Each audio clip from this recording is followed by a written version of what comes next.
Hello and welcome everyone to this week's episode of Mysteries at the End of the World. We have a duo episode because we're splitting the party, because I love splitting the party. It's great. So we're going to go around, we're going to say hello to these two lovely people who I love very dearly and say who they are and who they're playing. We will start off with Tom. Tom, how are you this evening? I'm good. And what's the number one rule whenever you play any TTRPG? Always split the party. Always split the party. Nothing ever goes wrong. And nothing will go wrong for us tonight because we've been doing well. I think we've been doing well. We found some awesome snails. We found a ghost ship that had a massacre in it. A volcano. Tana watched Star Wars for the first time. It's been pretty okay. So, it can only go well. It can only carry on going well. Yeah. Wonderful. And who are you playing? Oh, right. Yeah, I'm playing Professor Marvin Howells. I'm the, I suppose, expert, or basically the cheapest option for a scientist to go on this expedition. We are all balling on a budget here on this production. Someone who knows that more than others would be Don. How are you today? Hi, I'm good. I'm Don, and I play Tanner Huntington, who's also the bargain version of a cameraman. He's had a couple of jobs in LA, but it's mostly like shooting behind the scenes footage for much larger projects. He's maybe got an eye for capturing moments that other people would miss, but he's not really had an opportunity. And so far, I would say his first opportunity to do something a little bit bigger is a bit of a mixed bag. So some highlights might be like Heather, who he'd kind of written off as a Nepo baby, is starting to win him over with her charm as a confidant and friend, maybe something more. So they've watched some Star Wars together, and he was surprised by how much he liked Star Wars, maybe in like an almost snobbish kind of pre-hipster 80s way. He didn't think he would enjoy it, but he actually quite liked the movie. Unfortunately, his grasp on sanity was not great to begin with, and somehow he keeps seeing all of these things that he can't prove actually happened or exist to anyone else, and people are starting to whisper about him behind his back. So I think in classic Call of Cthulhu form, he's starting to question his own mental faculties a little bit the deeper they go onto this mission. But he's dedicated. He's gonna see it through. I'm so happy to hear that. So we pick up on Wednesday, April 2nd, 1986 in Ushuaia, Argentina at the Villa Brescia Hotel. Everyone wakes up, whatever time you normally wake up, and it is storming outside. You hear thunder and lightning. I don't need to make the sound effects. I have sound effects that will be edited. They'll be in post. There's thunder and lightning. It is raining, and I believe you said Marvin Howells is a bit of an early riser. Yep, he is. As he is more elderly, he naturally gets up about 5 times every night to use the bathroom, and he's always an early riser as well because you're up with the sun and got the whole day because normally he's in bed by 7. So yes, he's probably up with the sun with the rain, and yeah, he's one of these gentlemen that will get ready. He wakes up, he washes, does all his ablutions, and then he's immediately into his nice kind of like, wearing a tie, a shirt, a jumper, or whatever, straight away, and he'll stay in that all day. There is no casual wear for the professor. He's tried it once or twice, but with like some flary kind of like 80s shirts. Occasionally to try and be a bit more young, a bit more hip. So he's probably wearing the same things with a sweater and a tie, but the shirt he's wearing is probably quite gaudy, like the 80s, with those 80s shirts. Yes. Oh, well, you mean the peak of fashion right there. The peak of fashion, yeah. That's what the person at the store told him. So Bless. Yeah. So you wake up, you're getting ready, and you notice there's a slip of paper that's been slid under your door. Oh. You'll bend down and pick it up and let's have a look. See what it says. Looks to have been typed out on a typewriter. Pretty common 1980s. But it says, in all capital letters, leave. You are not welcome here. Awfully rude. I think I'll have to have a word with someone about this, and he'll open the door and he'll have a look around and shut the door. And he is going to, you know what? He'll probably put it in his pocket, and he'll head down and with the intention of having to discuss it over breakfast, because recently Certainly. we've all gathered together for breakfast every morning, so I think that'll probably be a best time to do it. So he's going to head on down to the area to have his coffee and his breakfast. All right, you head down to breakfast. Tanner, you wake up at some point. Are you an early riser?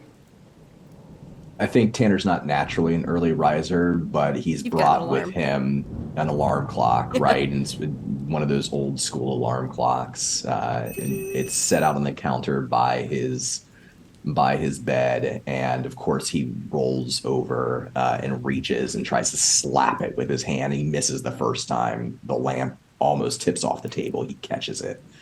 Then he finally hits the alarm clock and rolls out of bed into a pile of clothes on one side of the bed.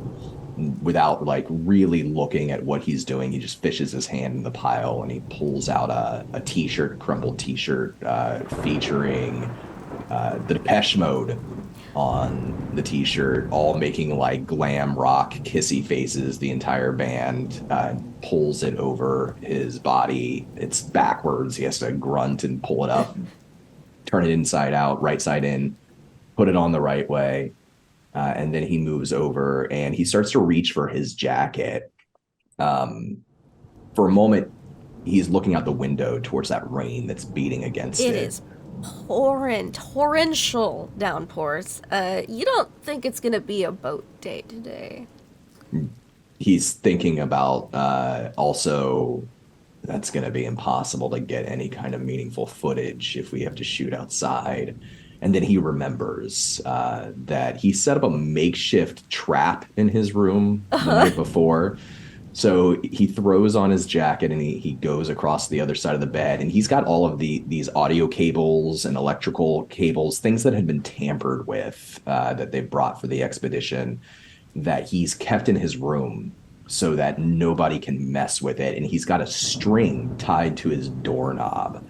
And the string goes to a piece of clay pottery, like one of the things that's just in the room for decorations, that's wrapped around. That's what at least that's how he left it. Is his alarm still intact? Has anybody Still been in here? intact. But you do notice a piece of paper, a little slip of paper has been slid under your door. He goes over to the paper and picks it up and reads it. You do not belong here. Leave while you still can. You can feel his heart beating a little bit faster in his chest. This just sort of matches up with all of the people that he's noticed whispering behind his back or around him, and the idea that somebody might be tampering with their expedition. He folds up the piece of paper 4 times and shoves it into his jacket pocket. He grabs the glass of water by his bed, drains it of the half full fluid that's still there, grabs a couple of things that he might need, shoves it into like a sort of shoulder satchel, very carefully unties the doorknob trap, the string, opens up his door, gets outside, ties the string back to the inside of the doorknob. He's got to like shove his hand in through the crack of the door to do so. And he probably, like anybody who's in the hallway, would see him hunched over his door, probably a couple of minutes to get this thing Yeah. tied before You- he can leave. You hear Danny say, Tanner, everything all right with your door? Oh, hey Danny. Yeah. I'm just I got this letter underneath my door this morning. I don't know if you did too, but Yeah, I did actually. It's kind of weird. I'm gonna do some asking around to see if I can figure out where this came from. But I was just there's going no to let like everyone know. security footage of the hallways, right? Because if there was security footage, then we'd probably see who put it under there. That's a great idea. I'll ask about it. All right. Well, you can't be too safe, so I've got some equipment, audio equipment in my room right now, okay. and I'm just tying an alarm system. It's just string, just to Okay. make sure nobody goes in there. Can't be too safe. Sure, Tanner. Yeah, I'm just coming by to let everyone know that today's a bad weather day, and so take the day to yourselves. Day off, basically. It's far too bad to do any recording, and most of the stuff we wanted to do is on the boat at this point. So, not in interviews, but we haven't been able to secure any of those in the local area. So, I'm going to be going to talk to Walt, letting everyone else know that it's a weather day, so you can go back to bed if you want, sleep in.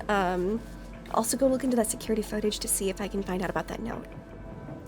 All of a sudden, he's finished tying the doorknob and he pulls it shut, but he slams it a little bit and he winces, scared that the pot on the other side might tip over and shatter. And then turns around and he says, well, Danny, don't you think maybe, if it's a bad weather day, I could get some additional interviews or maybe some close-ups of some of those, artifacts we've already found. Some close-ups of the artifacts would be good, but I mean, honestly, it's not the best lighting for that. We do have some supplemental lighting, and we've been going pretty hard so far. So, it took a while to talk Walt into getting people some time off. Okay. All right, yeah, I don't want to fun. mess anything up. I just feel like we're really close to something. I don't even know what it is. I think the Something big. professor's already down at breakfast. If you wanted to talk to him about getting some close-ups of some of the things you guys found at the Yeah. lake. Yeah, sure. No more than that. Take the rest of the day off now. All you right, yeah. Okay. I promise, Danny. I'll take it easy. Okay. Watch a movie or something. He thinks about that and smiles. Yeah, maybe I'll do that. I'm going to take a nap, but I have to let everyone else know first and review the footage. And she kind of just mutters and walks down the hallway, going over the rest of the things she has to do before she can have some time off. And she leaves. He'll test the doorknob one more time, and when he's satisfied that his trap is set, he will straighten out his jacket. He looks all of his clothes are very, very wrinkled. He looks a little disheveled. He didn't shower before he left his room, and he doesn't care. He heads downstairs to meet the professor, go look for anybody else who might be having breakfast. You go downstairs, and the professor's there. Professor, breakfast is it's a bit of a more simple spread this morning since it is a bad weather day, and that's some lots of eggs. There's some baked goods out there. It looks some Quite porridge. nice. You'll probably find the professor sitting down in maybe like an armchair, and he's probably got a cup of coffee, maybe some toast and some fruit on the side as well. It's like half-eaten toast, and every so often he's reading a newspaper. It's one of those big ones, that was the size of a person. Yeah. It's in Spanish. It's in Spanish, but because he's you're in Argentina. looking. Uh-huh. He's essentially looking There's at pictures. the pictures. Yeah. Yeah, he's looking at the pictures, trying to figure out what's going on, or like to get the general gist of what's going on. And the cartoons as well. He likes to have a look at the cartoons. And every so often, because you'll just see this, every so often the head will come down, he'll just pick up some toast and a little nibble, put it down, sip, and then just go and go back to it, almost oblivious to everything else around him. Tanner walks by the sort of banquet, the food set out, and he just grabs a single piece of toast. He doesn't put any butter on it, and he just starts chewing as he's walking across the floor to approach the professor. And he's already swallowed the toast, or in the process of swallowing the last bites by the time he gets there. And he sits down across the table from the professor and says, "You see anything good in the papes, Doc?" I mean, the cartoon's not too bad. I just wish I understood Spanish. Language Yeah, is not really.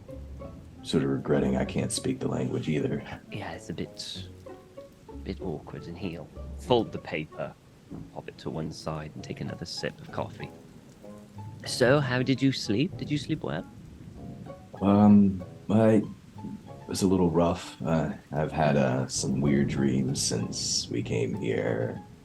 Maybe it's just the difference in altitude or latitude. I don't know how any of that stuff works.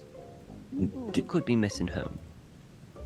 Well, to be honest, Doc, I don't have too much to look forward to back there, and I like most of the company here. Are you enjoying the expedition so far? The things we found? Yes, it's truly fascinating. I can't wait to really get a good look at the artifacts, and I'm very hopeful that we will find many more. Not to alarm you or nothing, but did you get a piece of paper slipped under your door this morning? I did, yes. And he fishes around, he takes it out, and he unravels it and shows it to Turner. I was going to talk about it to Daniela or any of the others. See, I'm not sure if it's like some sort of disgruntled local, or maybe Wash, or Why would it be? maybe annoyed a local. Maybe they got up to something last night. I'm not sure. I don't think I have done anything to insult the locals or yourself. I mean, any particular reason why someone would want us to leave?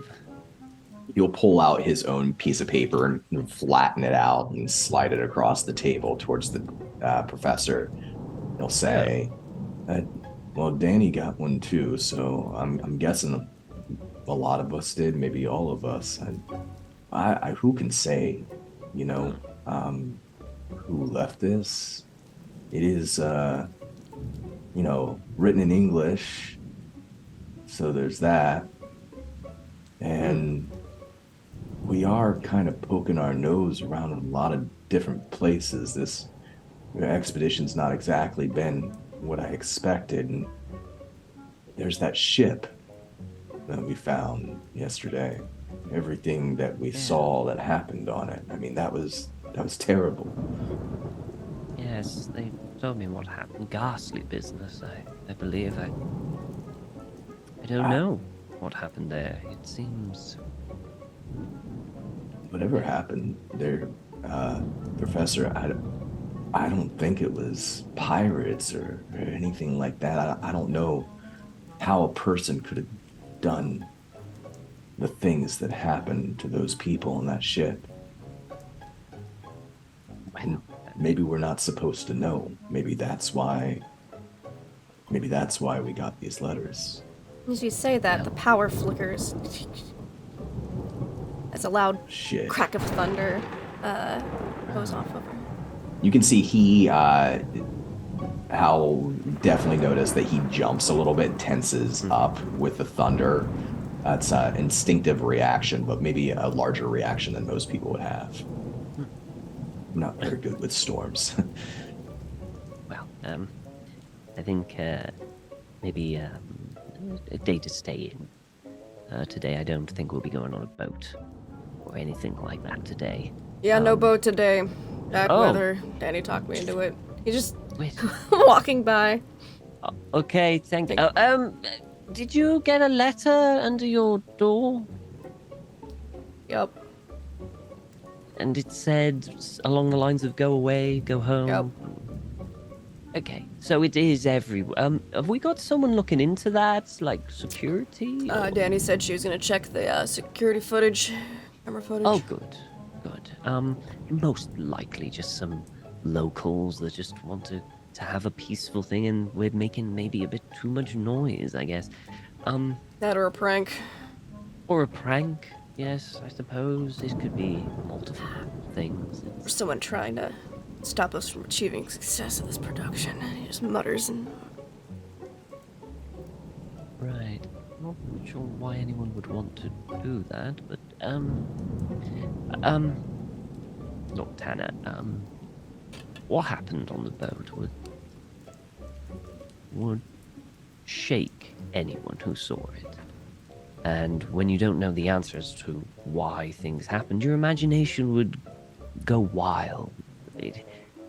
Humans don't like not knowing how something happened. We have this desire to know everything, to put reason behind everything. Even if we can't find that reason, that doesn't mean there is a reason for it. What I would recommend is maybe try and put it behind you. We may never know why that happened. Just know that it did.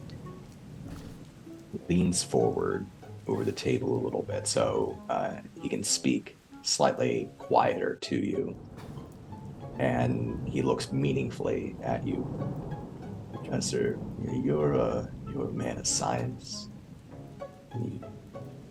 Your entire life, I imagine, you've been devoted to understanding why things are the way they are. Mostly. Do you believe that there are some things that exist beyond the realm of science? Things that can't be explained, not in words, by any person, just feeling, just emotion? I believe there are things we haven't discovered yet, and given time, that we will find reasoning behind it. Emotion is hard to quantify in scientific means. We're still trying to understand how we react to such things. So yes, in a way, I do agree that the emotional side of things we could not explain. But I do believe that it's just we haven't found the answer yet. I tell you a story, Professor, and get your scientific opinion on it. Yes, of course. I didn't go to school for film or nothing like that. I went to school for about a year and a half for psychology. And it was my younger sister who was really interested in being a big shot director, changing the way people watched film. We grew up when we were kids, making movies, little handheld cameras just in our backyard, roping in our family and friends to make them, and I would help out. But it was really her. She had the vision, that something unexplainable. So when I went away from school, she got deeper and deeper into making these homemade movies, and she would send me in mail little bits, things she was working on. It was brilliant stuff, Professor. And then the tapes stopped coming. And I came home for Christmas my freshman year of college, and my family wouldn't speak to me. They looked like they were shattered, like something had happened, just happened. And I didn't understand it. And when I went to go talk to my sister, I couldn't find her anywhere. I found this tape in her room. No label, no title, no nothing. And I don't know why I felt like I had to watch it, but I did. What I saw on that tape, Professor, I don't think it can be explained by science. At first, I thought it was some film, something she was working on a project. It was just her. And she was talking to somebody in her room that wasn't there. She was dancing with somebody in her room that wasn't there. And then I watched as she was torn off the ground. No hands, no strings, no nothing. To the ceiling. And she started screaming, Professor. Couldn't see the shot. Couldn't see what happened to her. But it looked like there was blood raining down like a storm. The walls shook with thunder. And then that was the end. As thunder cracks again. She was never found. But there was blood on the ceiling and on her bed. I don't know how science explains that, Professor.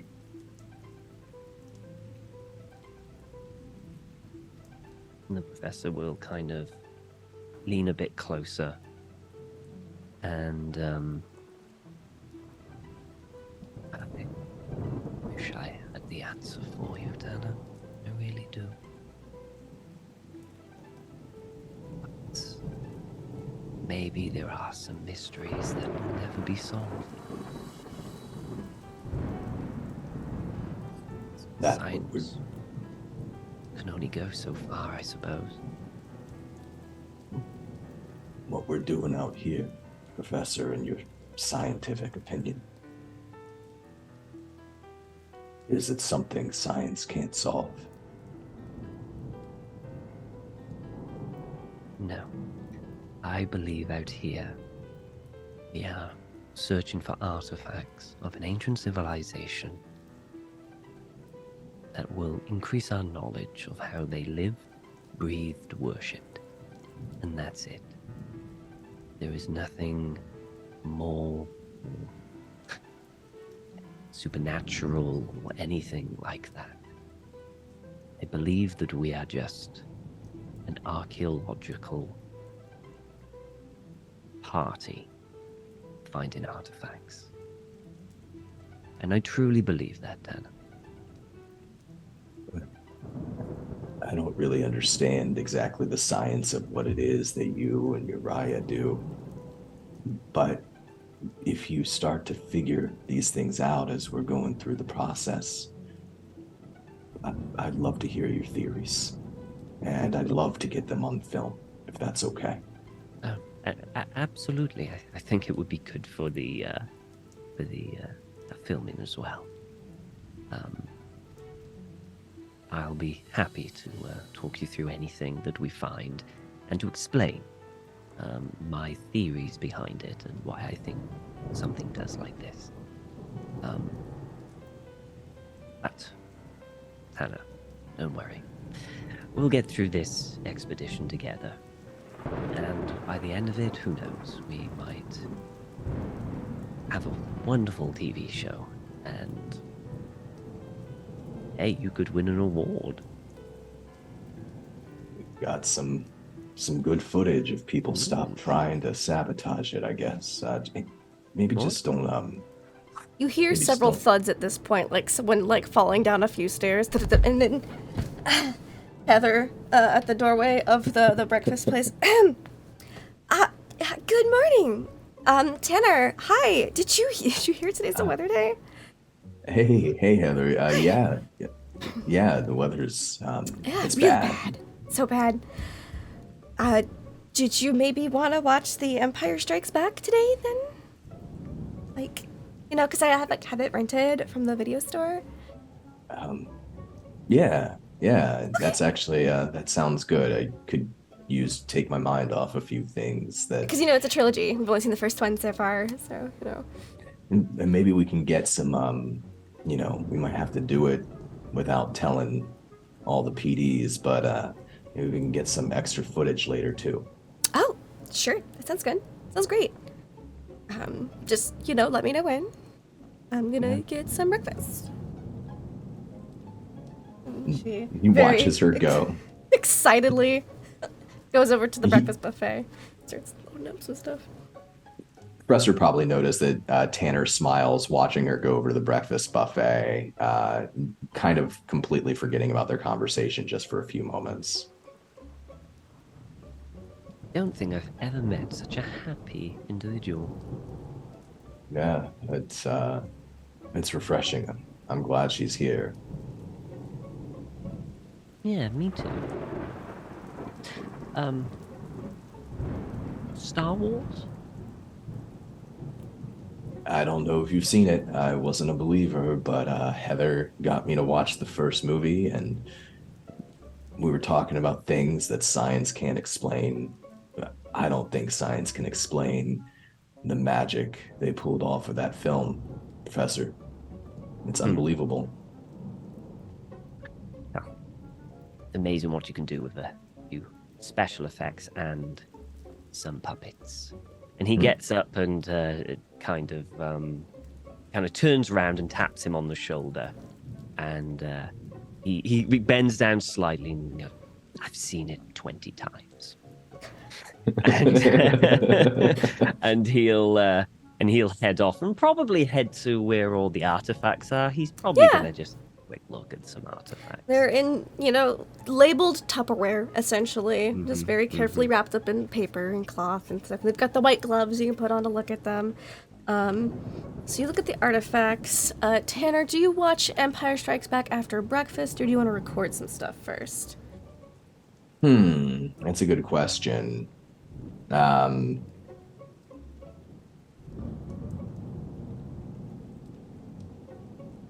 It's still storming like crazy outside. It's right. gonna be an all-day affair. Maybe if the professor's in work mode, maybe a Tanner would try to get just a basic, the lowest level equipment that he needs to get some footage, and try to talk Heather into helping him with audio. To follow the professor around and get some shots, get some footage. Yeah. Oh, she would do it on the condition that it's a PJ party to watch Empire Strikes Back, and there's gonna be lots of popcorn. He agrees and remembers. I really need to do some laundry. I really need to buy some PJs. So you're able to get some more footage of the little artifacts and things. In one of the little side rooms. There's a few extra hotel rooms just rented for equipment, storage, all that kind of stuff. And you can watch The Empire Strikes Back with Heather.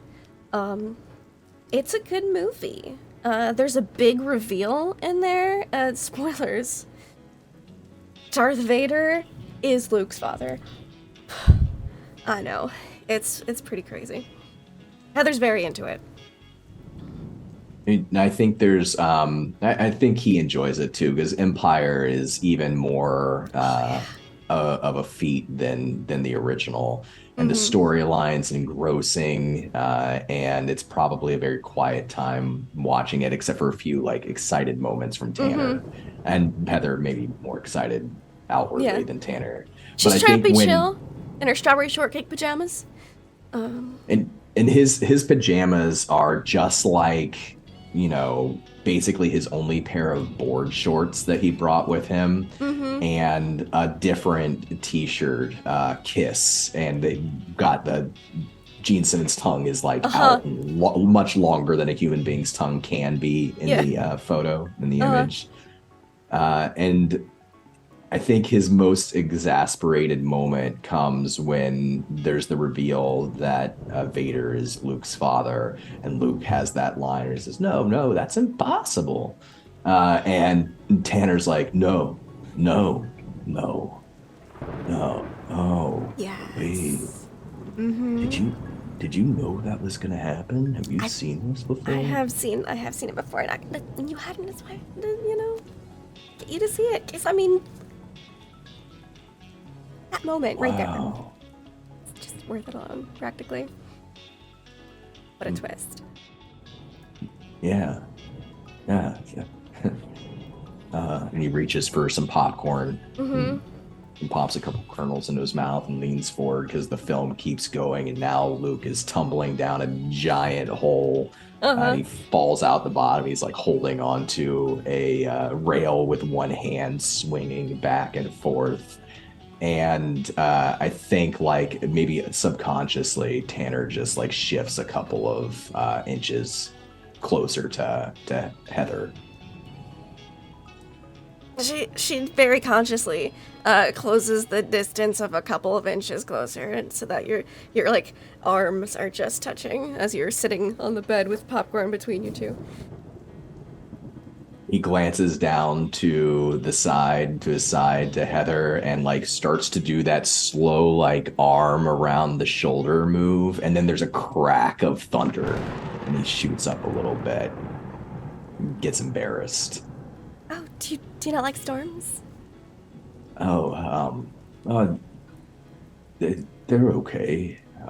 Maybe I'm just a little bit on edge. It's okay. You know, we can just hang out until the storms go away. I don't have anything else to do today.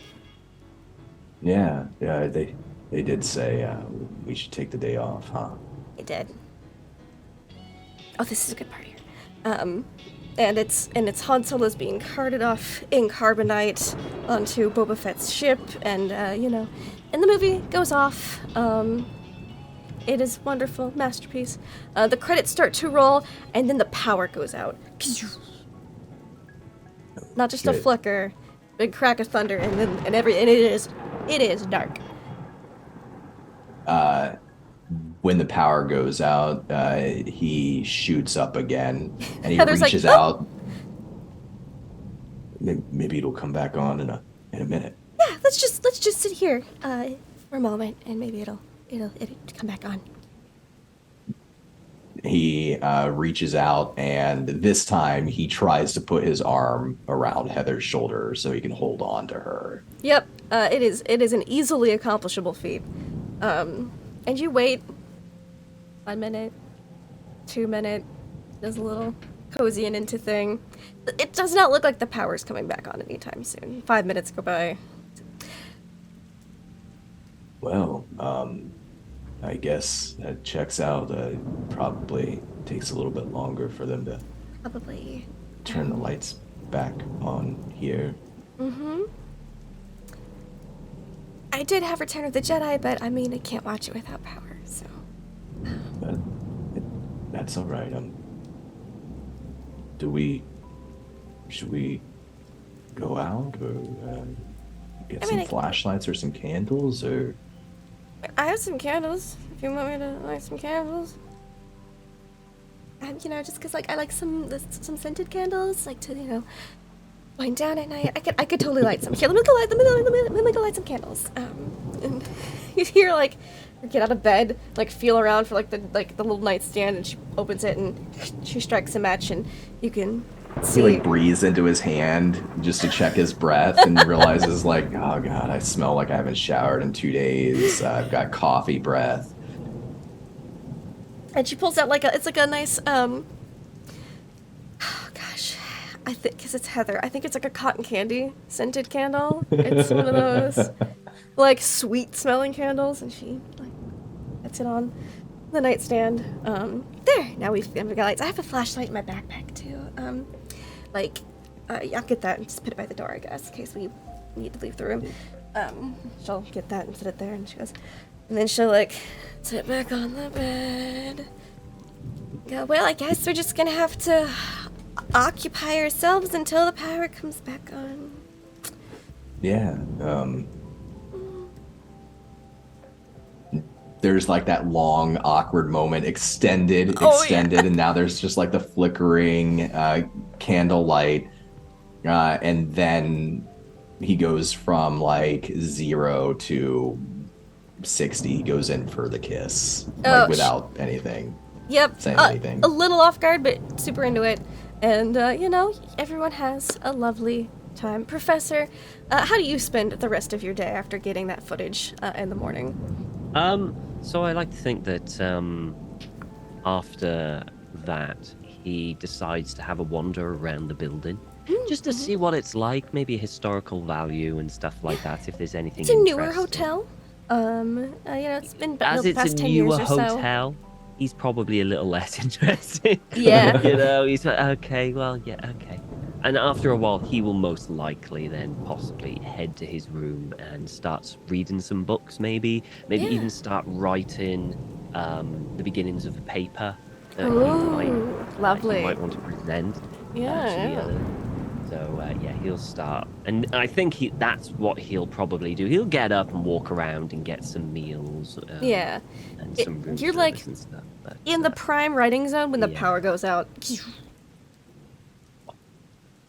I just had the perfect sentence in my. It's gone. It's gone. It would have finished this.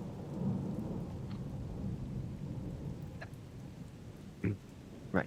Where did I put that? I know there's matches around here. Oh, here we go. And he kind of lights a small match and has a look around. And he's gonna start looking around for any candles or torches. Like in the drawer, because he didn't bring any candles himself for obvious There's reasons. no candles and torches in the drawer. I do know that. I know Tanner will have some. He's got all the electrical equipment. Okay, he's gonna feel his way down the corridor, and Yeah, it's the corridor's a little more illuminated. There's some windows at the end of the halls. okay. You know? Oh, so it's like. Yeah.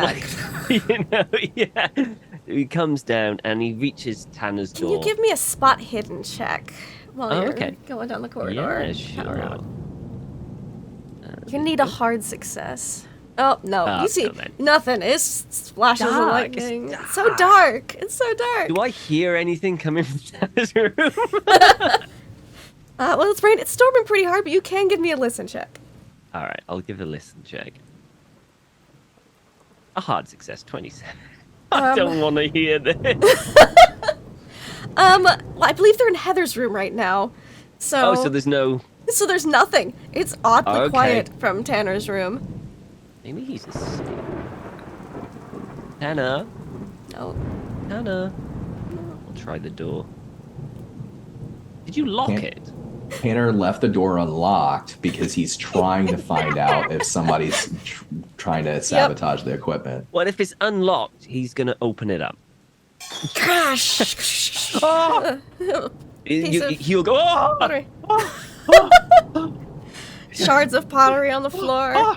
Yeah, the match went on the floor. Oh, he tries to stamp them as quickly. Able to do so. Yeah. Ah! Where's that bloody lights a leather match and has a look, and he Tanner's looks room at is empty. There's a bunch of stuff. Well, I mean, aside from a bunch of equipment, electrical equipment. He's gonna It go looks in. like and he's gonna, there's a string that was attached to a piece of pottery. It looks like maybe he rigged it to be a booby trap. What? Why would he do that? I don't. What a strange young man. And he's gonna have a look around to see if, with all this equipment, if there are any torches there. There would probably be a couple flashlights in there, yeah. So then he'll kind of there we go, and he'll take a spare one, just in case he finds someone else who hasn't got one. Mm-hmm. And he'll go right. Lindy, now the professor's first instinct would be to go to Ushuaia. He's a mechanic. He's Yes. into electronics. Maybe he can check out the things. Is that possible? You could go try to check out on Uriah, but if you look out a window, it looks like the city is without power. You don't think this is going to be something that... Yeah, he will definitely look out of a window, and if he sees just It's complete darkness... Complete darkness, yeah. Oh, It may there's be not like a lot. sparking, like how sometimes like the thing on the power pole, like... Yeah, in the movies... It's doing that. Yeah. It's doing that. Okay. Right, okay. Well, I better check on, make sure everyone is okay.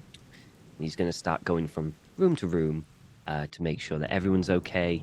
He might actually take as many torches as he can carry.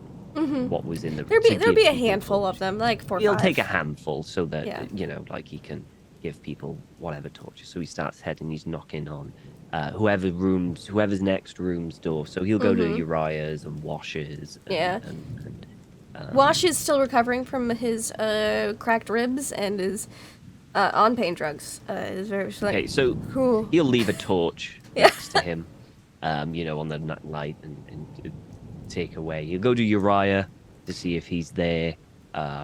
If he is or asleep or whatever, he'll sleeping. He'll leave a torch on the nightstand or something next to him. A lot of people aren't taking this stormy day opportunity to nap because if Yeah, anything it's a about good film idea. crew is that they're always tired. So lots of naps today. So he's gonna keep going to every film crew to make sure, that they're okay. Even Heather. You get to Heather's He's gonna- door. Yeah, you go, and he's gonna knock it. Who is it? Oh, sorry to bother you, Heather. It's just me, Marvin. We're fine. Okay. We. Hey, Professor. Oh, hi, Tanner. Enjoyed The Empire Strikes Back? Yeah. That twist, man. It was, I didn't see it coming. Yeah, it's quite shocking when you first, you see, it kind of comes out of nowhere. But if you look back at the proof, there are little hints here and there. You don't want to hear this. I just brought a torch for you, should you need it. I'm just going to leave it. And he creaks the thing open very slightly, puts his hand in, and if there's nothing to put it on, yeah, you see that there is some candlelight in the room. There's like a nightstand right there. Like you could just put it. Yeah, he's gonna pop it on the nightstand. Well, I'm going to leave you to it then. Doc, is that one of my flashlights? Yes, I entered your room and accidentally smashed a vase as I. Sorry about that. You didn't mess with any of the audio equipment, did you? No. I just got the flashlights. Did you lock the door behind you? I shut the door. I don't have a key to your thing, so I can't. I shut it. Shit. Yeah, right. Okay. Thanks, Doc. Do you want me to check? I can check. No. If you give me your key, I can lock it and bring it back if you want. Sure. And you hear some rustling on the other side of the door. You don't see Tanner, but you see a hand reach around and just shove a key out at you. Thank you. I will go and lock your doors. Enjoy. He shuts the door and he's gonna head off back down to Tanner's room to lock it. He's gonna have a look inside, quick look, make sure everything's there. Everything looks the exact same as you left it. He'll lock it. And lock then it? he'll head back to Heather's, open the door as quietly as possible, and leave the key on the side, and head away. After that, what time is it? What did you say? Is it night? Afternoon. Mid-afternoon. Is it a really dark afternoon though with the storms? Yeah. The storm, it's a really dark afternoon with all the storms. He'll I guess he'll maybe head down to the thing area to get some fruit. Or There's some candles down there. Lunch and dinner are going to be things that don't require electricity. Thankfully, they have gas stoves for cooking, so there's going to be some hot fare there, but not quite the usual spread. A little bit more limited. Lots of fruit though, for sure, because that's easy. Okay. You know what? He's going to head on down and talk to maybe a person at the front desk or a staff member. Hopefully they speak English. There is someone at the front desk who speaks English. Yes. Oh, yes, hello. Hello. Terribly sorry. There's a candle on the front desk. Such thing. I was curious. Do power outages happen often in this place? They can, especially with a really bad storm like this. This is almost a hurricane. It's really bad. It seems lots of wind. Oh, right. I didn't know. Do you get hurricanes? Is there a season for hurricanes around here? Not typically. Not typically. we're almost we're in autumn, so I guess it's these kinds of storms aren't out of the ordinary, but we do get rain about 200 days out of the year, but not usually quite as stormy. I guess it's just one of those unlucky days. They do happen. So, yeah, so what do you do now? Do you just stand here? I mean, surely you could go It's home? to keep the front desk open in case the guests have questions. Oh, just like, Just yes, like, yeah, sorry. Yeah, you're right. Thank you for that. Lunch and dinner will still be served on time, and we hopefully will have power tomorrow.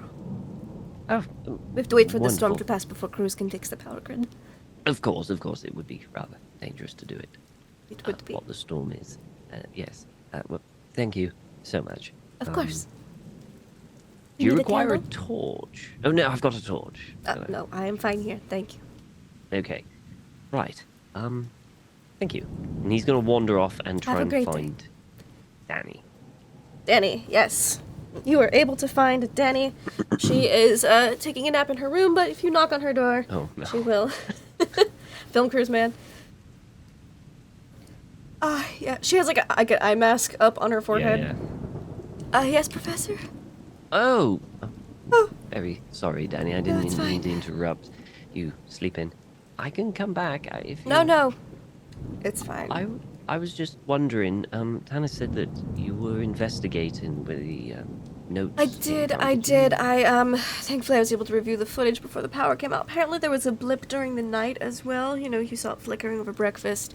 Apparently, whenever they slipped the notes under, they did it during the, I guess, half hour or so that we didn't have power around 3 a.m. Awfully convenient, isn't it? Yeah, well, I guess it was one of those, they took the opportunity. That's what I figure. Yeah. Like, if we had lost power, maybe they wouldn't have done anything. Quite possibly. You haven't had any inclination that the locals don't like us, or maybe a member of the crew has maybe done something to, You should come on in, Professor. Sure, and he'll head on in. She'll gesture, like, there's like a little chair. Yeah. She's got one of the rooms with like a desk in it and a chair. He'll She'll sit on the edge of her bed. You see there is a rather large stuffed animal on her bed. Oh. Of like a whale. Yeah. And she's like, Does he have a name? oh, yes, his name is, Mr. Bubbles. Oh, Mr. Bubbles. It's an appropriate name for everything. Sorry, you go. Yes, about the locals. So you know how I was trying to how I was trying to do a spotlight on the locals, descendants of the Selknam, because apparently all of the 100% pure-blooded have all died out at this point. But their descendants here, you know, some whose parents were or grandparents were. None of them want to give an interview or talk to us really. Up until recently, they were having protests to try to get more rights for the natives of the area. Oh, right. But they've stopped rather suddenly within the past couple of months or so, and they won't talk to us. Every time I try to get an interview, they clam up, almost as if they're kind of scared. It's weird. Oh, maybe, I don't know, maybe some of the local authorities clamped down on them. That's what I'm thinking. One of them did manage to divulge that, that's, someone's niece, grandniece, I believe it was Angela Loige. Her grandniece lives in, Buenos Aires, and, I was thinking maybe we could do a phone interview with her at some point. I mean, yeah. It's not as ideal, but it's an option. If I can't find anything else.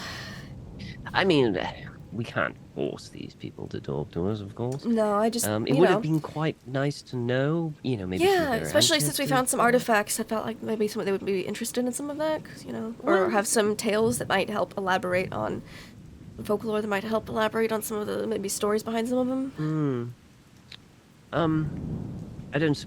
If they have been strong-armed into silence, I suppose telling them that while we're a TV show, that they could also put forward their want for extra rights could help their thing. But That's the angle I tried to go with, but weirdly enough, they all declined.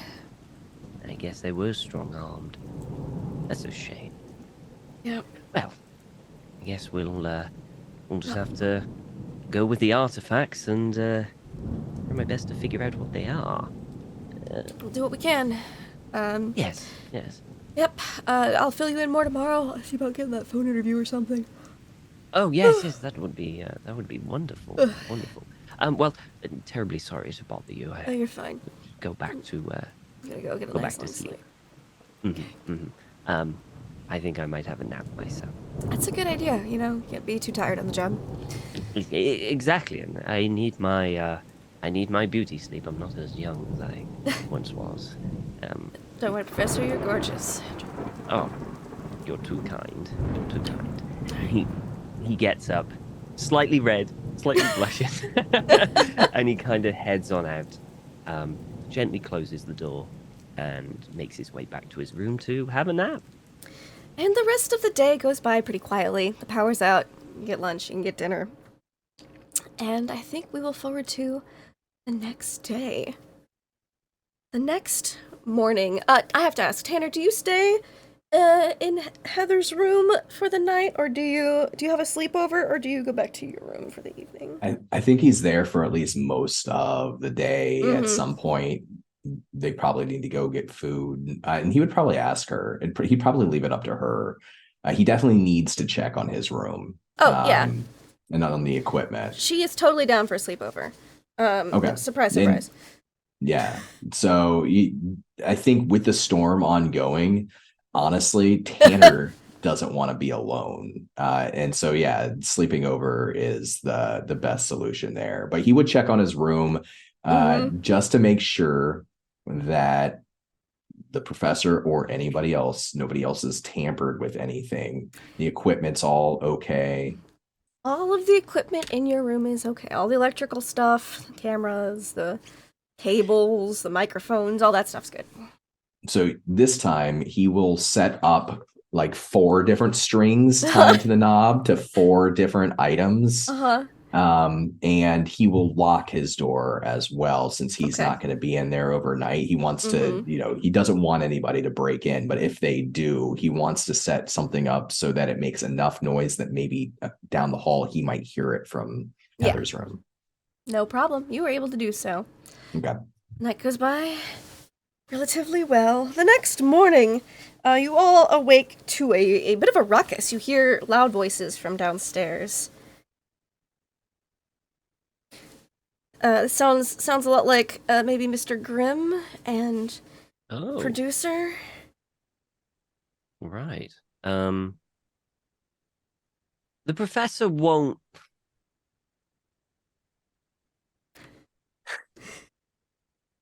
The professor won't hurry. He has a routine, and he's going to do the routine. So it's a bit disrupted with the, and he's kind of like, he's not enjoying it as much as he wants, and he kind of starts combing his hair and everything. But eventually, it's a slightly sped up kind of thing. But he will eventually leave his room, still dressed, and head to see what the ruckus is. You go downstairs. Danny looks stressed. Producer Walter Thomas looks stressed, and Jack looks upset and stressed. Very tense situation. Tanner, do you also go down in the morning when you hear that? Yeah, I think he tells Heather when he hears the arguing downstairs that he needs to make sure that something's done to protect the crew in case there's an actual threat. She is very half awake. She's like, yeah. And you just I'll see you later. You get some sleep. Looks like she's gonna be waking up, but slowly. Slowly. Yeah. So he's got his and he doesn't even it's dark still, so he doesn't really know. The power is back on. Oh, it is? Okay. Right. Okay. Well, in that case, he But won't it is wear the later in the t-shirt morning than you backwards. anticipated. It's probably about Yeah. 10 a.m. So he wears his Kiss t-shirt, and the only clothes that he has are the board shorts that he wore over to watch Star Wars. Yep. So he comes, rolling down the stairs in an oversized, for him, Kiss t-shirt and board shorts to see what the ruckus is. If isn't one thing, it's certainly another. My Doris and I can hardly believe what has happened. Good gracious, what are we even going to do about this? And, Professor, camera boy, Um, good hello. morning. Sorry, did we wake you? No, no, no. I get up this early every day, Jack. What seems to be the trouble? There seems to be a ruckus around Well, here. we've already woken Ryan, sent him on over. The boat apparently came unmoored during the storm and sustained a substantial amount of damage. Some other boats also broke free of the mooring and, just playing bumper cars out in the harbor, it seems.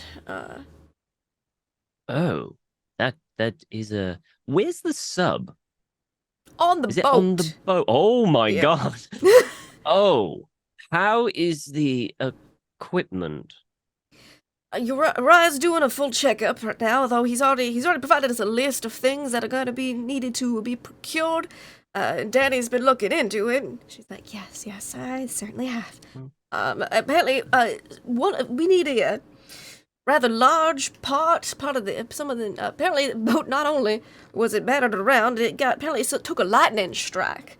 And there's a whole panel of something or other, some engine thingamajigger, needs to be replaced, and they don't have one locally. So we're gonna have to send for one all the way up in Buenos Aires. And,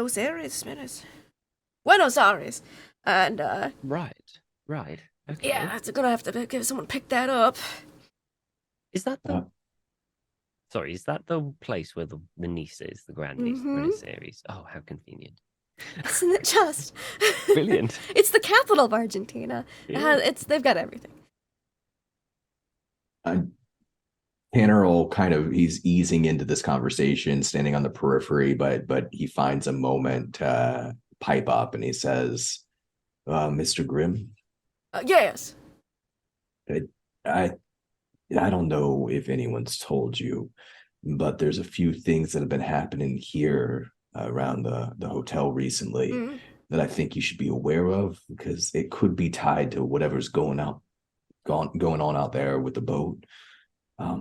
There's been some sort of tampering with our audio and electrical equipment, and it's not the sort of tamper. It couldn't be accidental. Somebody's done it on purpose to try to keep us from being able to get accurate audio or accurate video. And disrespectful.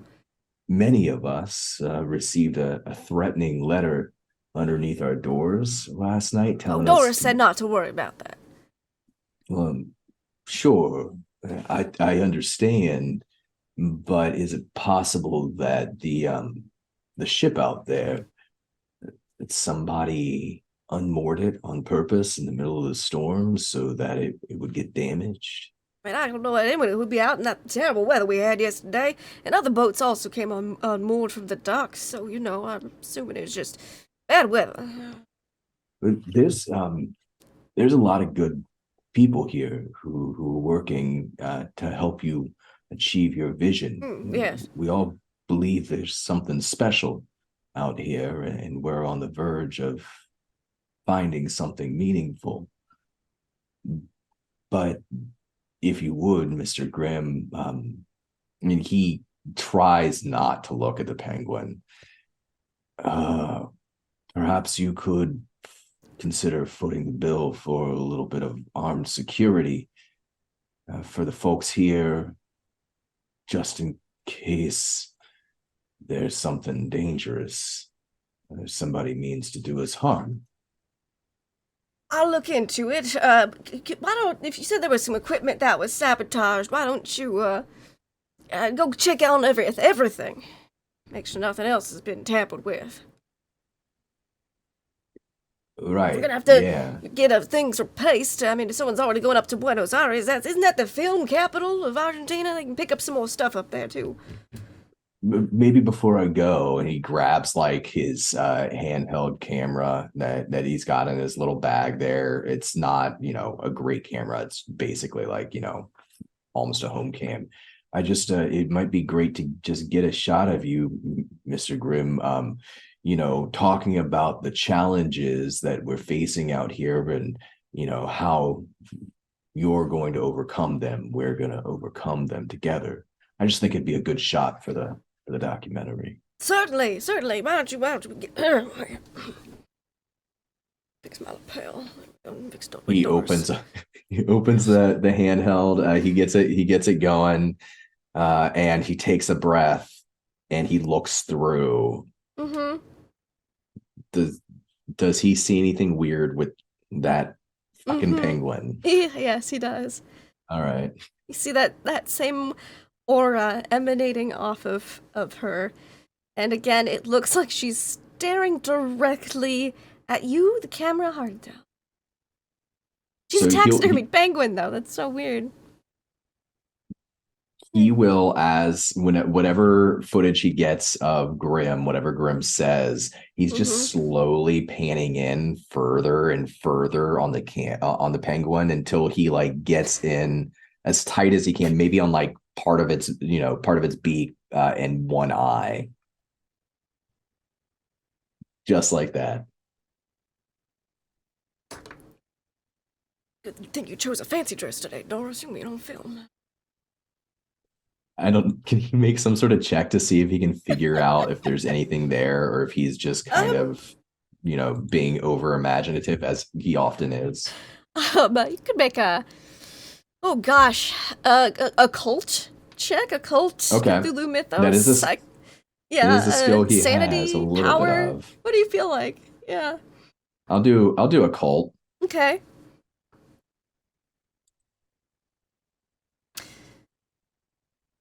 Can I push that roll? You most certainly can.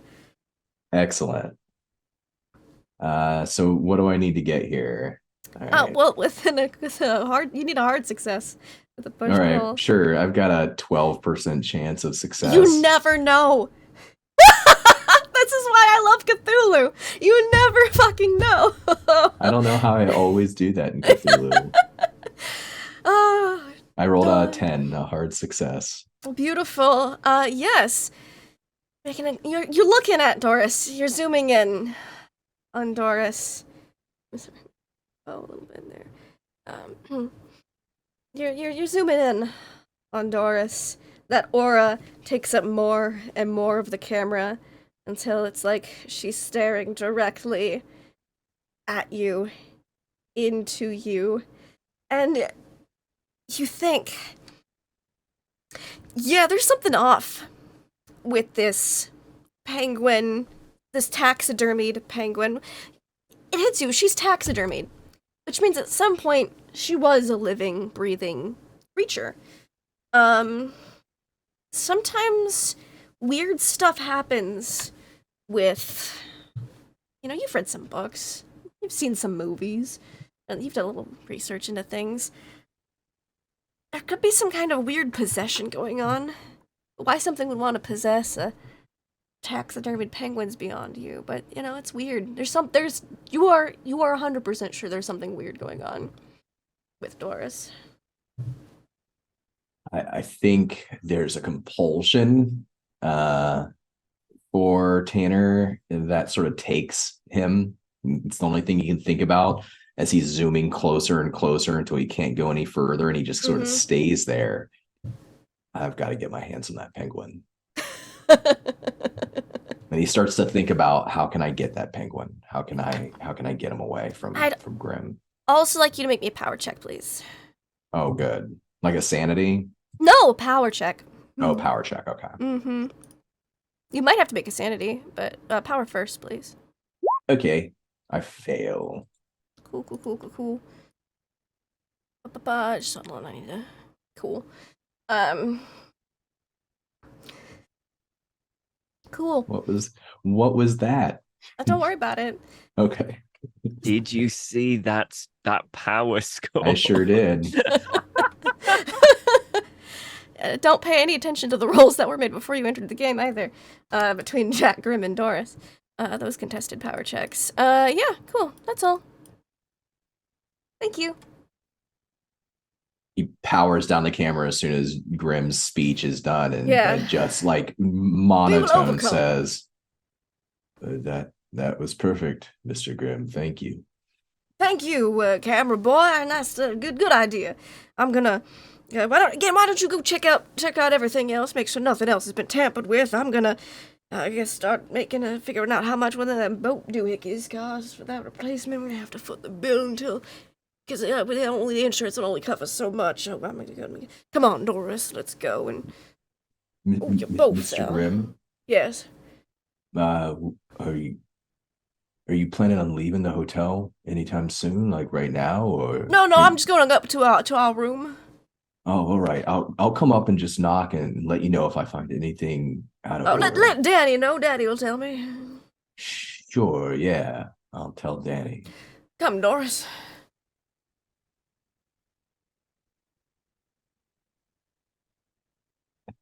Uh,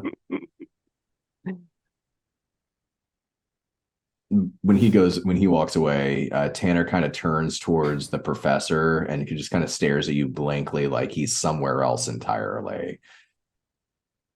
You okay there, Tanner?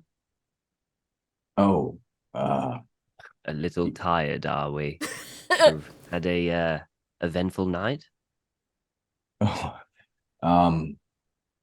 yeah. It was really good. It was really good. Hey, I appreciate your discretion, Professor, and Of course. thanks for taking a look into the room and getting flashlights out to everybody. It was mighty kind of you. Oh, it's fine. Just seemed to be the most sensible thing to do at the time. The dark and the lightning, I think a little bit of light can go a long way into helping people in such things. I think, with the storm last night, it was a good night and everything, but I didn't really sleep very well. And I find, as tired as I am, that I still can't get to sleep. I don't know if you have any medicine, any remedies or anything that might help me get some sleep. Strong stuff is fine with me. Well, Tanner, I'm not that kind of doctor. I can't give medicine out, I'm afraid. What I would probably recommend for yourself is to go to maybe a local pharmacist, and There was can Dr. provide Hurt, you... who yes, Dr. Hurt. You can go to Dr. Hurt. Wait, Dr. Hurt, is it the one we found at the volcano? No, Dr. Renee Nelson is the climatologist. Dr. Hurt's That who was saw it. Wash with Yes. I would say broken rib. go to Dr. Hurt, and I'm sure they can give you the... or I can go pick it up for you if you want. If you're a little busy with the equipment, I can go do that if you want. No, not at all, Doc. Yeah, I'll go see. No! What was that? You just hear no from up like across from upstairs. Oh, And then a lot of expletives. no. Who did it sound like? It sounded like Danny. 'Cause Danny went up to go check on stuff as well. No. I think we better check on Danny. She's had a rough morning. Yeah, I think so too. Okay. You go up the stairs, and you see Danny and just at like what looks to be almost her wit's end.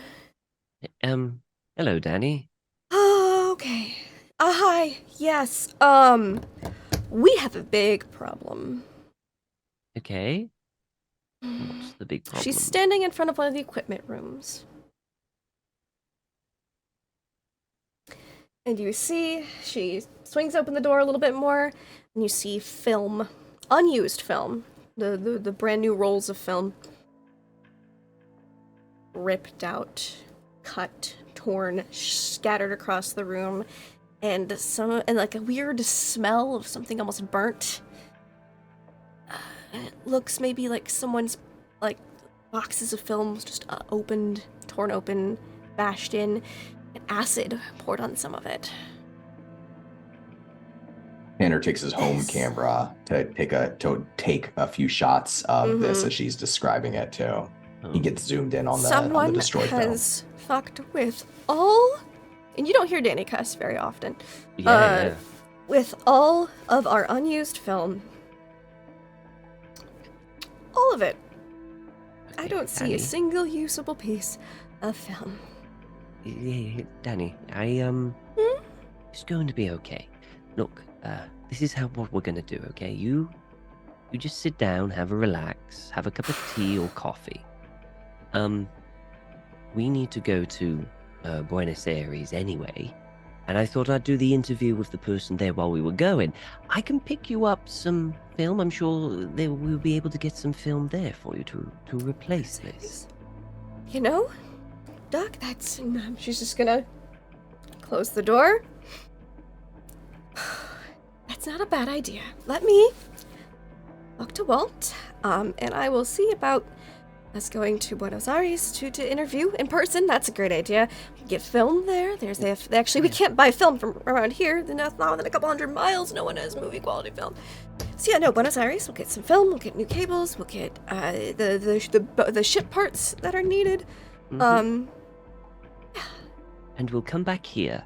Talk to Walt. And we'll find a new hotel. One that is way more secure than this one. You know, let's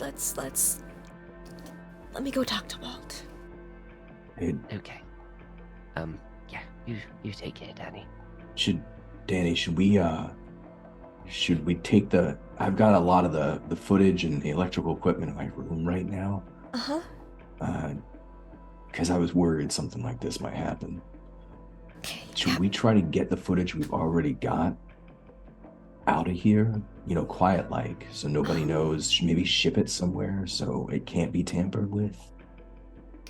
You know what? It's not a bad idea. Let's take it with us and take one of the computers and maybe we can digitize it along the way. I've got everything I can. Okay. Yeah, why don't you get the film that we've already done? You know what?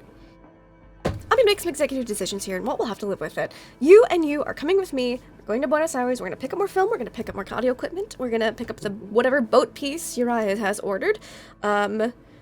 We are going to, bring Heather too, so she might get the people for the interviews. 4 of us are gonna go to Buenos Aires. We're gonna pick up the stuff. We're gonna come back. And we're gonna take the already filmed film with us. And keep an eye on it. Okay, great. I'm gonna talk to Walt about how we're gonna do this. Do you want me to go up and let Mr. Grimm know? I'll do that as well. Just, you tell Heather, and pack your bags. We're going to go. I don't know if we're going to fly or drive yet. Let me talk to her. And she very quickly... And as she leaves, remember Danny? Yes. You tell Walt what we're doing. You tell Walt what's happening. And she stomps off down the hall. Right. Well, I really think the locals don't want us here. We have really annoyed someone. And he's going to open up the door with all the film, and he's going to walk in. Mm-hmm. He's going to have a good look around on the floor to see if anything like that shouldn't be there is there. Like a hint of potentially... hidden check. Can I help out with this? Sure you can. And I'm getting this via footage. Like, I'm taking shots of what the state, because this is part of the story of the documentary, right? Somebody tried to stop us. Yeah, that's a great angle. I got normal success. Normal success on the spot hidden. Yeah, you're looking around. You notice someone was very thorough in here. There is not a single strip of usable film.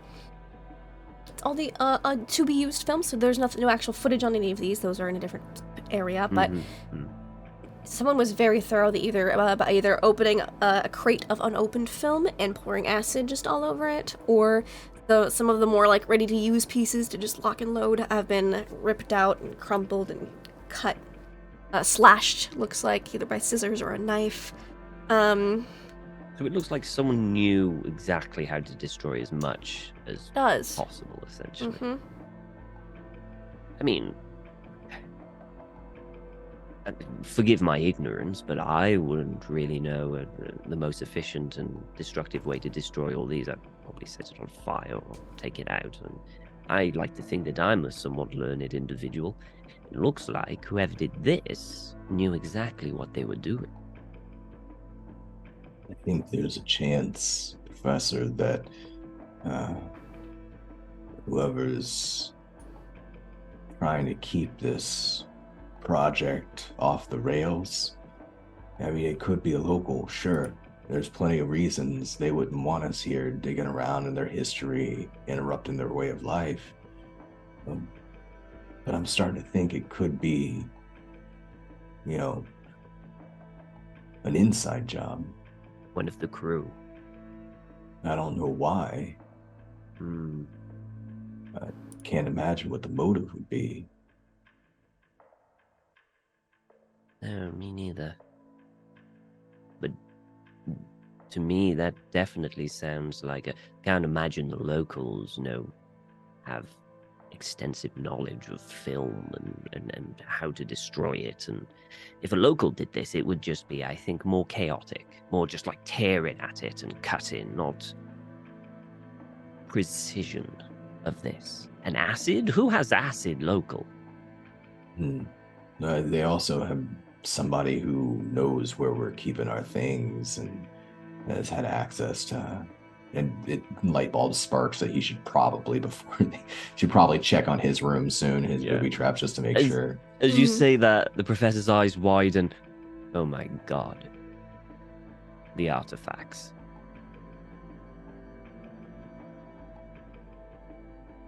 All right. I'm gonna go. I'll meet back here. Sure, absolutely. He's got fingers crossed. He goes out like that. Professor, you go to where they're keeping the artifacts stored. You open the door, and everything's fine. Oh. He literally goes against the.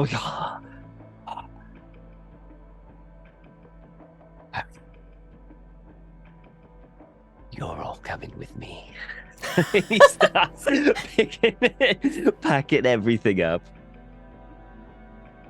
Easy enough. It's like 2 Tupperwares about this size. You just, Rubbermaid boxes. You can put that in your suitcase. You're supposed to pack up anyways. You're going to Buenos Aires. Yeah. And Tanner, you go to your door. It's still locked. He stops by his door, checks the lock, and then that compulsion's still there. He heads up to Mr. Grimm's room and listens at the door. Oh, yes, I quite agree, Doris. That's a wonderful idea. Yes, of course. Oxygen tanks. Why do you think they need more oxygen tanks? Well, I know it's good in case of emergencies, but oxygen tanks are quite expensive. I'm rich. Oxygen tanks. Yeah, I guess that makes sense. You want to put more in the sub? All right, well, I guess that won't hurt. They could go down for longer if they did have oxygen tanks. That is correct. You mean safety features? I mean, MIT built it. What do you mean? I'm sure they've got safety features. Yeah, all right. I'll put extra film. I guess, with all the sabotage, extra everything isn't a bad idea. You're right, Doris. I should listen to you more often. You hear, scritching. I mean, he's a loud talker. You don't have to make a listen check to hear that much, at least, through the door. Yeah, and I think he wasn't expecting him to be talking to Doris, so he does listen for a lot longer than, he might have otherwise. But when the conversation stops and he hears loud scritching... Of like a pen on paper. Yeah. He pulls out his camera, and he holds it at his side. He sets it down on the ground. He kneels down to his knees, and he looks through the keyhole to see if he can get a sliver of light, or is there a shape on the other side of the room. Give me a spot hidden check. Okay.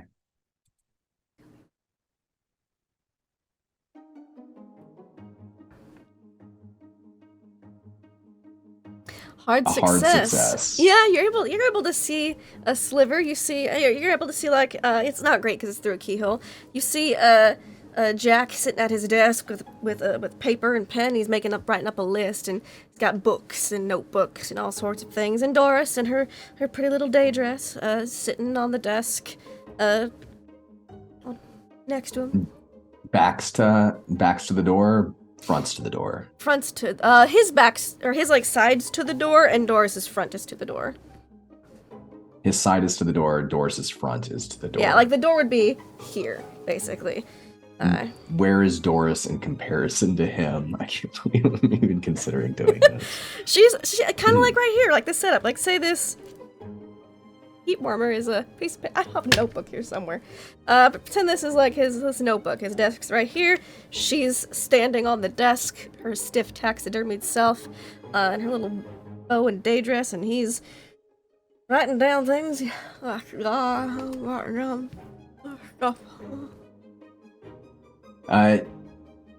Sure you don't want a lingers, cigar, Doris. Oh, I know it's bad to smoke, but they taste so good.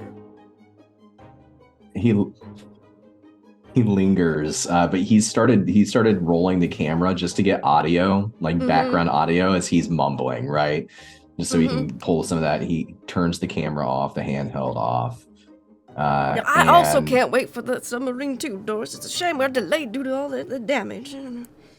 Yes, these things do happen, you know. He finally knocks on the door, put the camera away. Who is it? Mr. Grimm, it's Tanner, camera boy. Oh, camera boy, come in. Oh, you unlocked? Oh, yes. Opens the door and kind of stands just inside, trying again. Right now, he's not trying to look at the penguin. He's trying to keep his focus on Jack.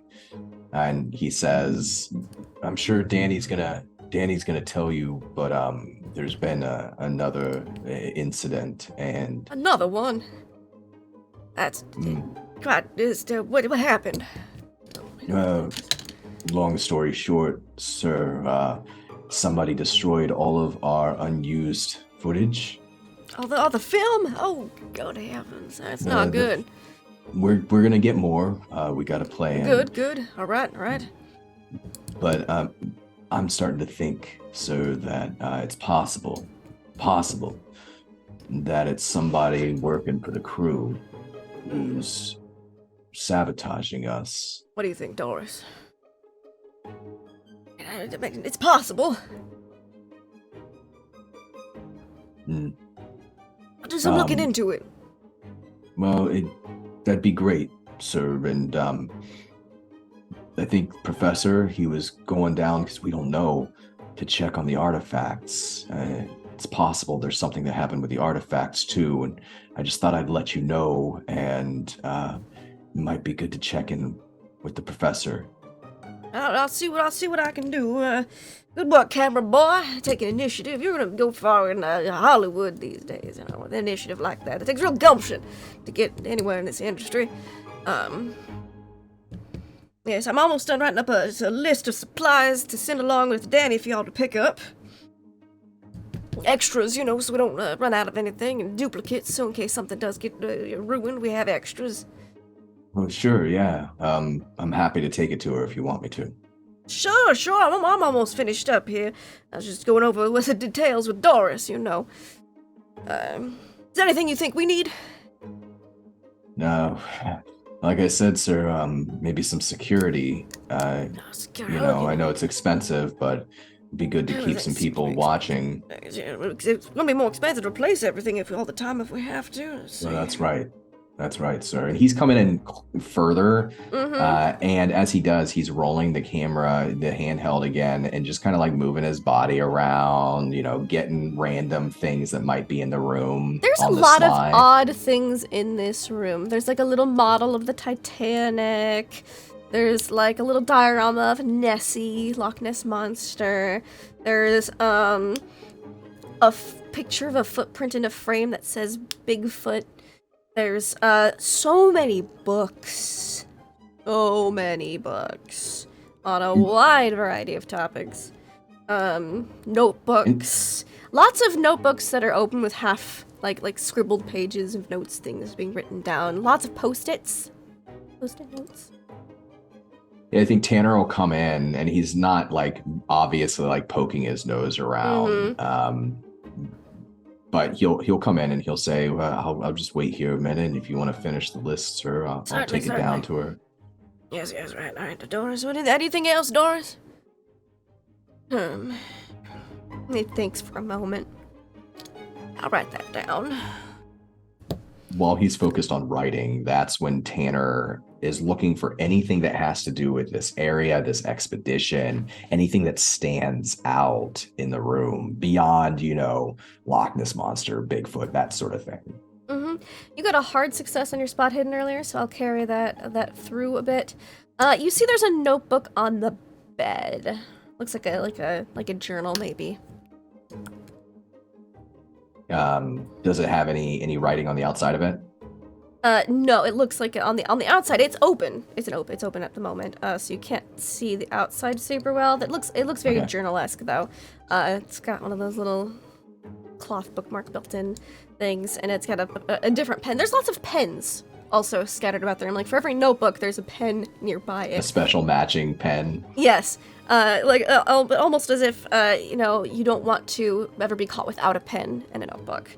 Like if you have a little scatterbrained maybe in the note-taking. And if you look at the page, it's a kind of like a daily journal about today, Doris and I had a great time during the storm reading books. Like just little logs, and there's little sketches of Doris too, and her outfits that change daily. I think while he's finishing writing the paper, Tanner is going to try to quietly reach out. Yeah, you're behind him right now. Yeah.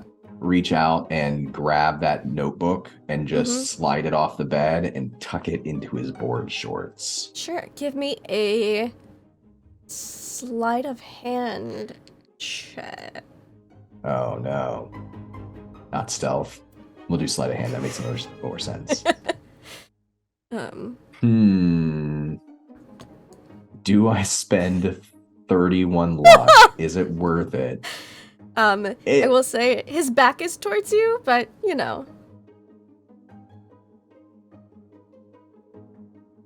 Yeah, so this is the position. But the penguin's watching me. Yeah. I'm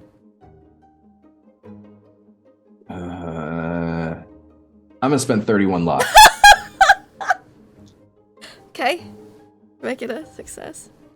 Alright, just give me one moment. Un momento, bitte. I don't know why I combined Spanish and German there, but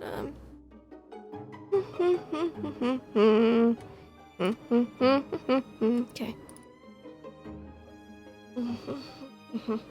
That's all. So you slip it into your pants, and when you turn back around, Doris is she was facing this way with him. You're behind his back, and she's now facing this way. She's facing your direction. Gulps a little bit and just kind of places the camera against the outside of his board shorts right where the notebook is, so that you couldn't see that there's a notebook in his shorts very easily. Yeah, it's a smaller one too. It's not that bad, like journal sized, diary sized, dear diary sized. Yeah, and he goes, all right, I think I finished the list. Here you are. Thank you, Mr. Grimm. I'll get that down to Danny right away. Please do. Thank you very much. All right, Doris, come. Let's get situated. We can go out and talk to the director. Picks up Doris, in his usual way, straightens her dress, and then goes, all right then. Good luck, camera boy. Thanks, sir. And he could not be out of there faster. He's gone. Wonderful.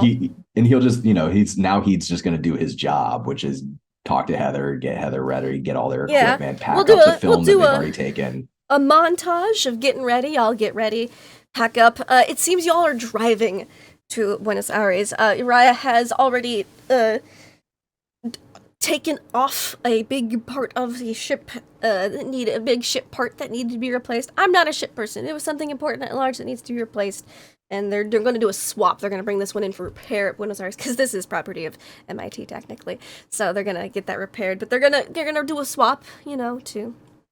In the meantime, so you're driving. I'm sorry, Danny's driving like a SUV with it's probably a truck actually. It's a big truck with a big trailer behind it, with that ship piece strapped down, and it is a 3-day drive to Buenos Aires.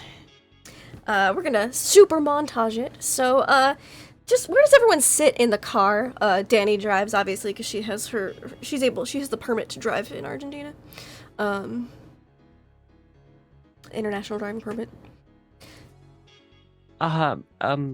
Marvin doesn't mind sitting in the front. Okay. To kind of more leg room. It's more legroom in the front. Yeah, more leg room. Tanner and Heather can. Means you're on map duty. Yeah. He probably likes maps. He probably. Yeah, you got the atlas, the Argentina atlas. Okay, he's got damn it, I forgot what they were called. Old sailors used to use the. Oh yeah, the sextants. Yeah, that's Sextants, yeah. It's just going. Just follow the map. Just. Okay. So yeah. But he'll be on map duty and yeah. I think Tanner's probably like getting Heather to watch some of the handheld footage. Especially the stuff, not the penguin stuff. No, maybe he would check just once, like, hey, what do you think of this penguin footage? And then look to see if like she sees anything weird with it. I mean, Doris is kind of creepy, so there's that. In Yeah. taxidermy?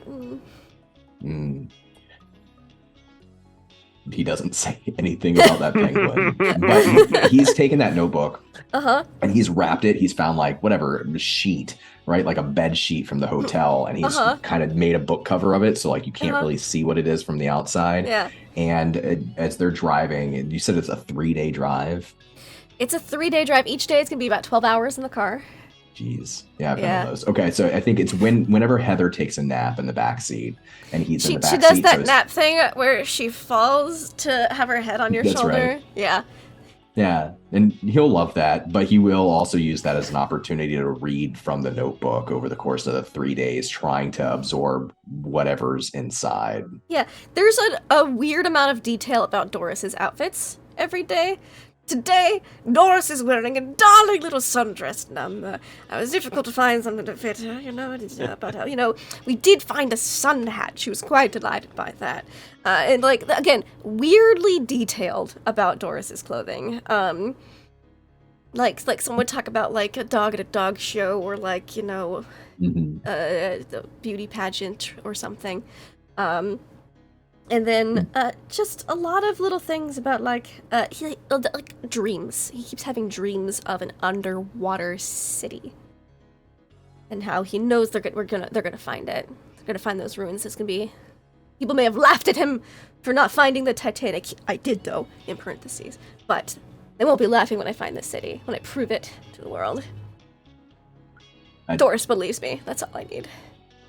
He'll reread that over the 3 days over and over again. In his mind right now, there's some sort of like code or some sort of like he's missing something about Doris. And so he's just like every sentence about her outfits, he's like, what's that mean? What's that mean?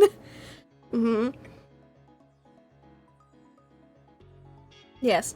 And sometimes people like, Doris had the brilliant idea of, shooting at Laguna Esmeralda first, get start them off easy, get some nice scenic footage of the area, start editing that for an intro, and a trailer, genius, and just little quips like that, but it's pretty mundane overall. We ate eggs for breakfast today. Doris loved that. And the notebook smells a little bit like whiskey. Marvin's gonna talk to Danny on the road, and he's gonna try and see if she has. Mainly talk about the crew and how well she knows the crew, because I think the professor's moving more and more to the fact there's someone on the crew trying to sabotage this. For whatever Yes. reason, he doesn't know, maybe like a vendetta. He's heard Hollywood is very competitive and horrible and stuff, from the outside. So it could be, like someone's getting revenge or want this to fail because they've got something else, Well, Walt, he's people say he's a bit washed up. At the moment, his last few projects haven't done very well, so he's kind of hoping this is his big break again. He was very popular about, 15 years back, but then, again, one bad run of films, people start talking smack. Yeah, right. And what about the others? Any others? Do you know the other? Well, I mean, Tanner, just a good camera guy. Came recommended by Jonathan Slazowski. And if Slazowski recommends somebody, you just generally go with the recommendation. They know people in Hollywood. Gina Summers. You would know Gina Summers. She was a fabulous actress. Actually did a lot of films in the 30s.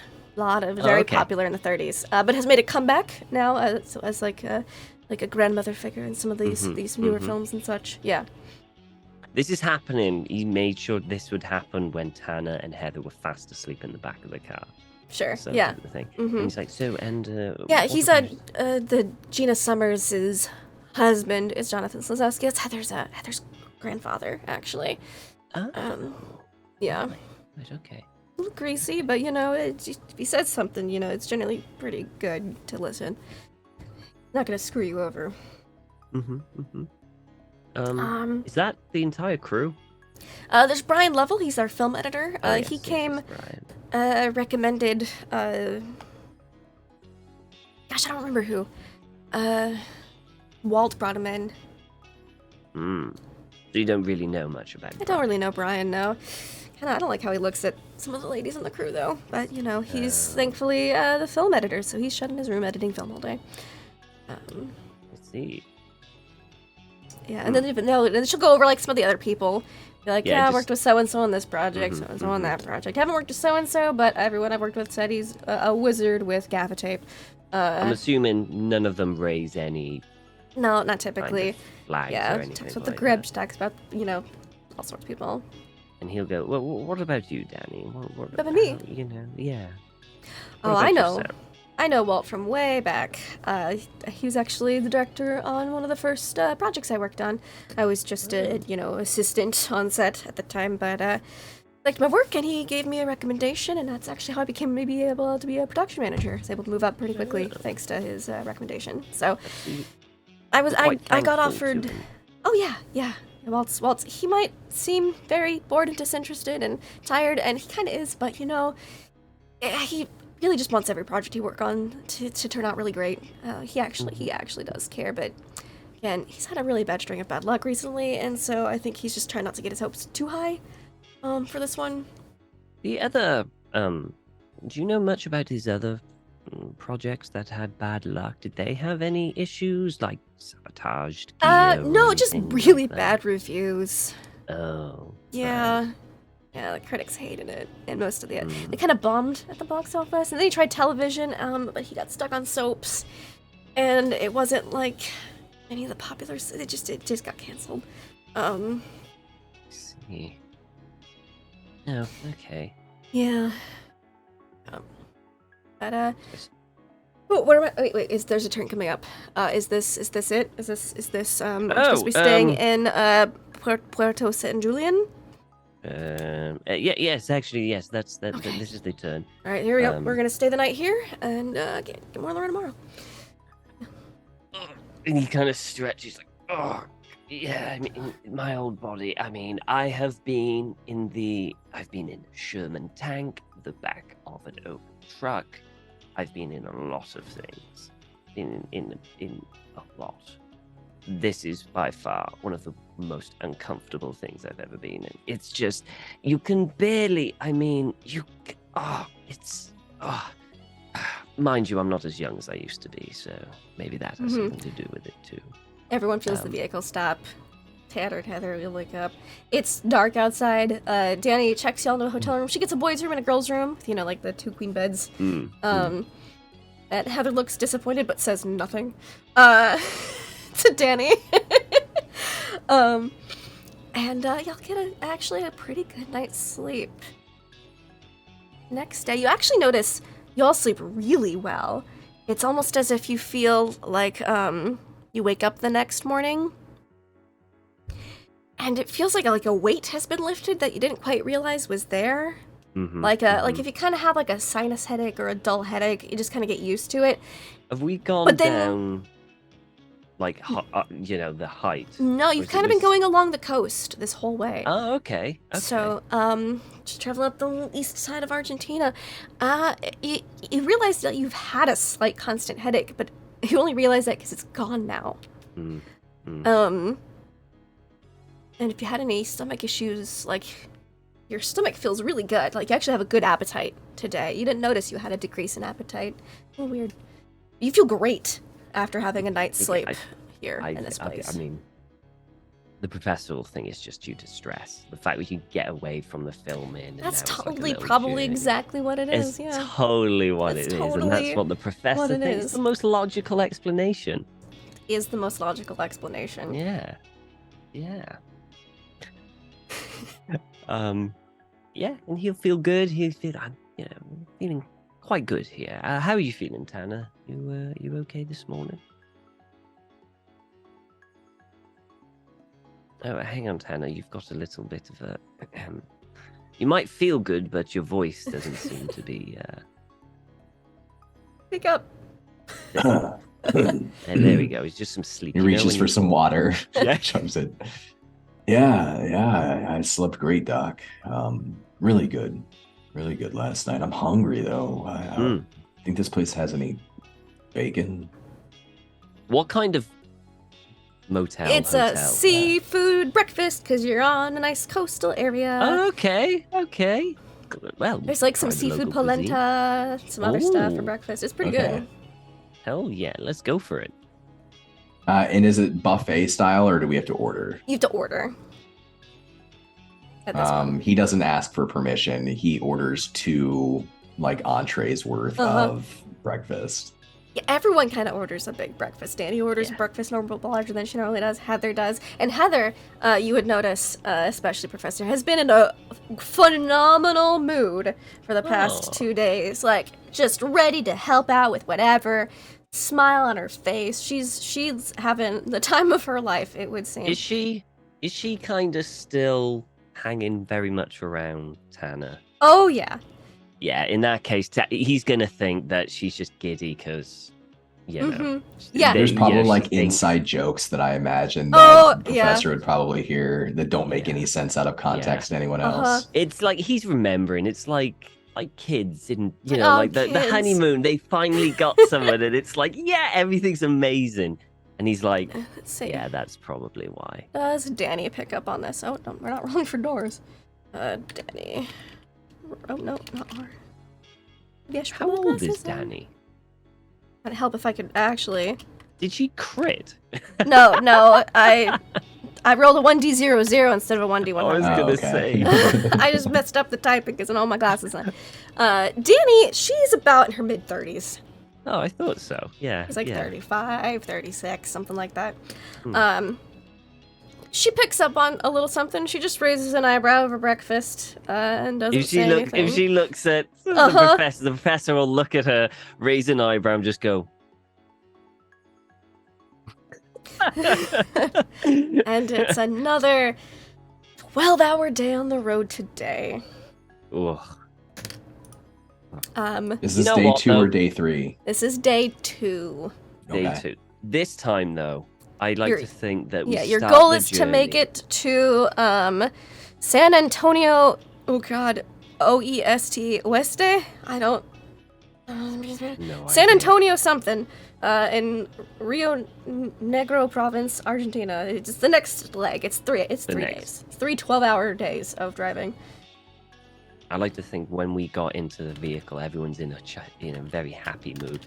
We stick on the local radio, and it's got the most hype kind of like music, Spanish music going, and everyone's like bobbing along, just putting everyone in a good mood. Even the professor's kind of bobbing along. It's not normally his type, but Yeah, the radio is all like very. There's a lot of tango radio. Danny seems to like the tango station, but there's also just some more modern stuff. There is some classic '80s hits. There's some American songs on some of the stations. So the professor goes to Danny. So Danny, you maybe noticed the tango. So Danny or Tanner, Heather, do any of you dance or? Danny goes, well, I actually really enjoyed the dance scene in LA. I did some tango, some salsa. Mm-hmm. Just a little here and there. What about you, Tanner? Have you ever danced before? He's been waiting for Heather to speak up first, but when you address him directly, he says, "Yeah, sure. Not really though. Not really. Just at parties and whatnot, I guess." Heather. Oh, I learned how to do some dancing in school. But it's mostly at parties. I just kind of enjoy the more kind of fun dancing. But I did have to learn some ballroom when I went to boarding school. Oh, I see. It's quite good. Yeah. So if you did a waltz, I kind of remember it's like 1, 2, 3 over and over again. Yes, that's pretty much it. Yeah. I suppose you could add a little flair to it, but fundamentally it is the 1, 2, 3. 1, 2, 3. Yep.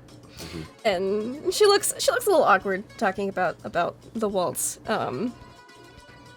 But just kind of mellows down at some point. And Danny goes, "What about you, Professor? Do you like to dance?" Oh, I love to dance. I did it mostly in my youth, and it's a good thing to do. I whenever I can dance, I do dance. I've done obviously the tango, some before the waltz, and a myriad of other dances that he would know, but Thomas doesn't because he's not into dancing, or he doesn't know much about dancing. I know lots of dancing. I'm Laugh Love Lindy. Yeah. Lindy's a dancer. Yeah.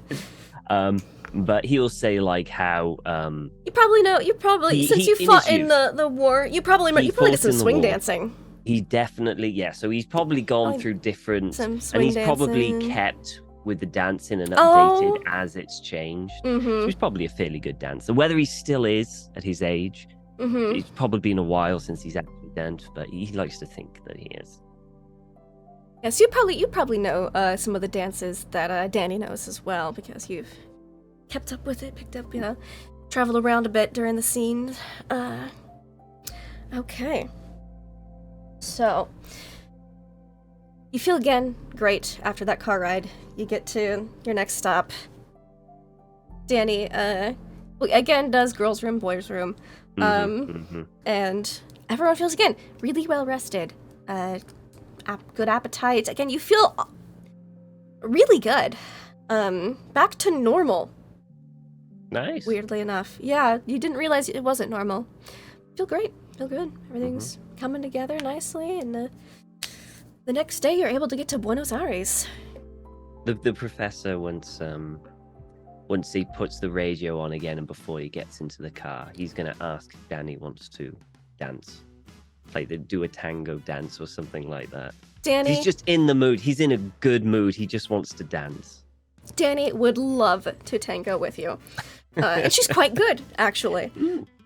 So yeah, I think they'll probably do that before the car journey just to have a laugh before they go. And then carry on. And then they carry on. Yes, Don. Tanner, Professor might notice, like, there's a complete shift. It happens somewhere between the end of day 1 and the end of day 2, like somewhere on that second day, where like his kind of distance, his like occasional expression of concerns or paranoid ideas go away. He stops reading that book. It doesn't come out again. and he's laughing more, he's joking more, his disposition changes entirely. And he probably, of course, he spends a lot of time with Heather as well, but the professor would definitely notice that change. Wonderful. You get to drive day 3 in the car. It's a long drive, but you're able to head into Buenos Aires, which is huge. It is the capital of Argentina. It is a massive port city. Danny definitely gets lost a couple times trying to find out where you're supposed to be. Professor, could you please make me a navigate check? Oh dear. Sure. I totally put something in that. No. It happens. He goes, oh. Turns it upside down. Oh gosh, there's so much traffic. Okay, hold on. There's probably an extra hour in the car spent trying to get to where you're going, which is the shipyard first, so that way they can get the piece swapped out before you can even get to a hotel. They're able to get the piece off the back, and they'll say they have the new one ready. But so y'all take a taxi. You just leave the truck there. You take a taxi to the hotel for the night, and Danny will get 4 rooms at Buenos Aires, and she says you guys are going to be there for 2 days. Is the person to have an interview with, are they somewhat nearby? Yes. Tom, you and I will meet up. And we will have a little interview session. Just the 2 of us. Just the 2 of us. Sometime this week, because we're both super free in the afternoons. Yeah. I have a question. If yes. we're picking up film equipment and whatnot over these 2 days, right? On his own, when he's not around the professor or Heather, Tanner wants to find someone who will sell him a gun. Okay. Yes. You can do that. Not legally. Not legally. Okay, that's gonna take. I don't want to be traced back to him. Wonderful. We're dealing with the mob. Okay. The Falkland War wasn't too far back. Ooh, this is spicy. Can you give me? I feel like this is some kind of check. I think it's gonna have to be a luck check to find it illegally, because you don't have a lot of connections here, or sell me on something. I'll either one. Let's see. You spent a bunch of luck. Fast talk, I could do. I don't think psychology helps here. Yeah. All right. Well, give me a fast talk check then. Okay.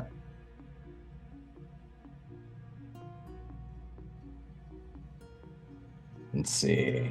You know what? Is this going to be the session?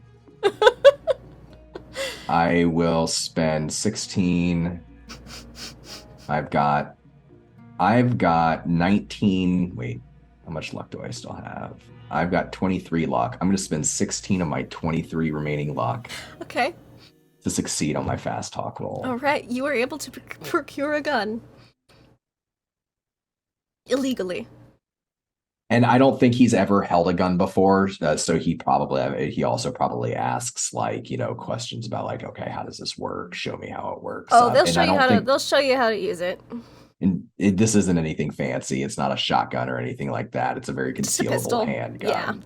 Yeah. And in his mind, the only thing that he can see when he grips the gun is that beak and that tiny little eye of that penguin.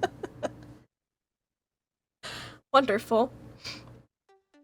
You're able to meet back up with Heather and Danny to procure some film equipment. There's basically one full shopping day of getting all the stuff together, getting the ship part, loaded up, and then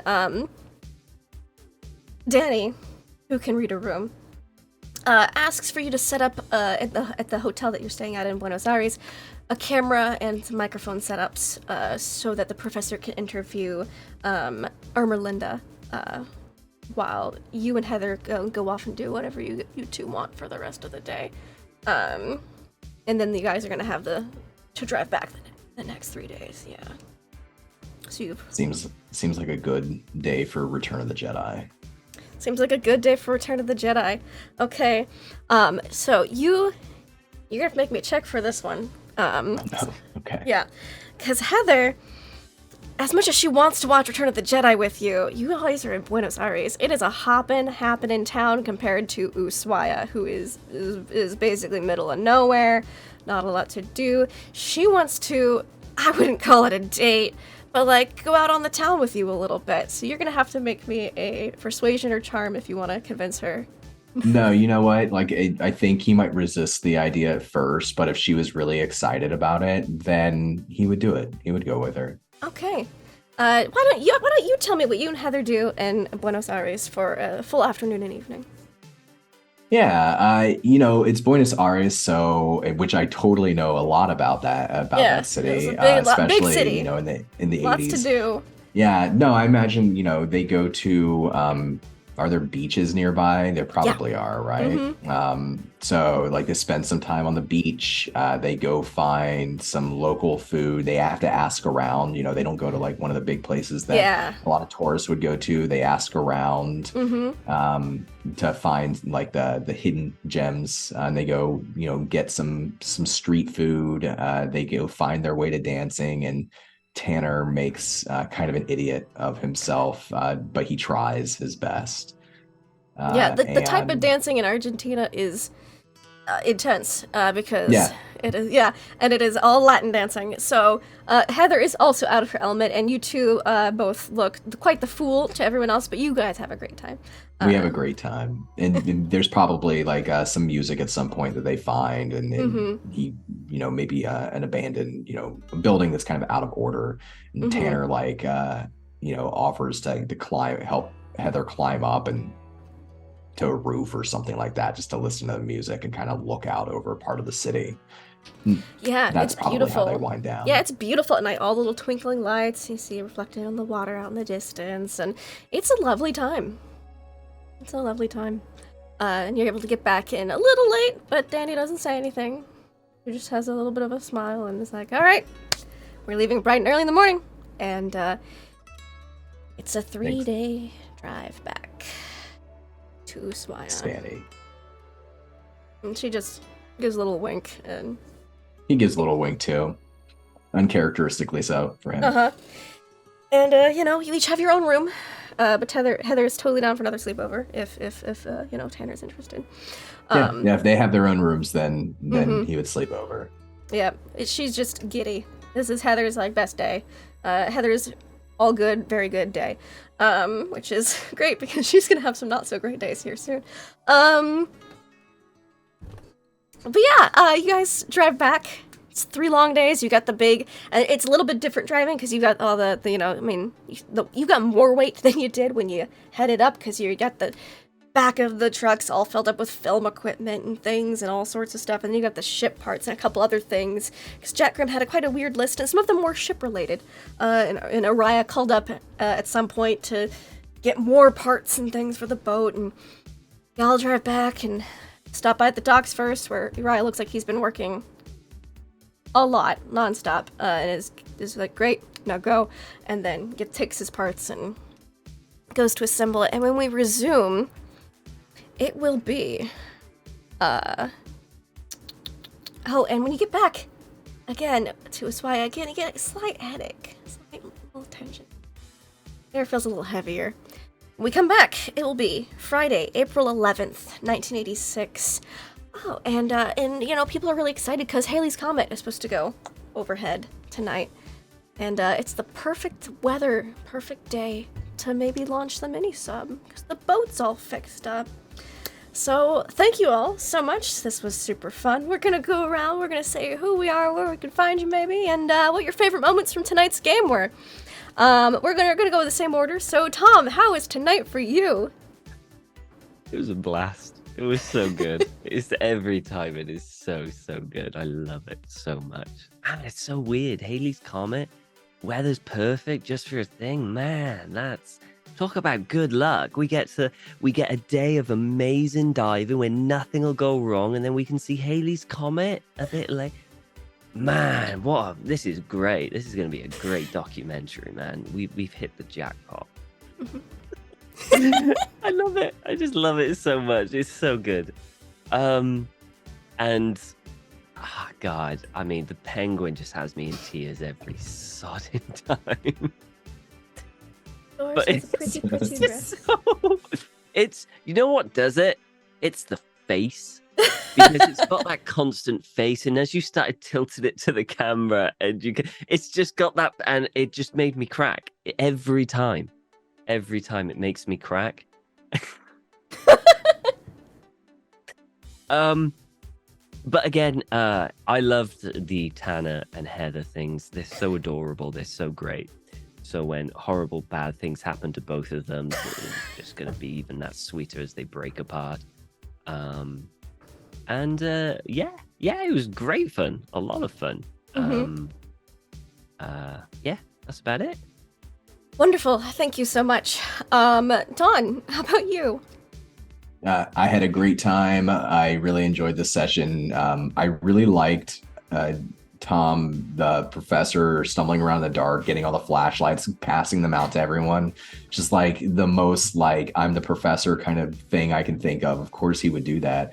But like somebody needs to. And then the shock on his face, on your face, when you realized that maybe somebody had taken the artifacts, that if they were messing with us here, maybe they messed with the artifacts too. And then the relief that you had as soon as you realized, okay, they didn't. That was just a great moment. But I loved all the different characters. Linda, you were playing today, as always. This is a lot of fun.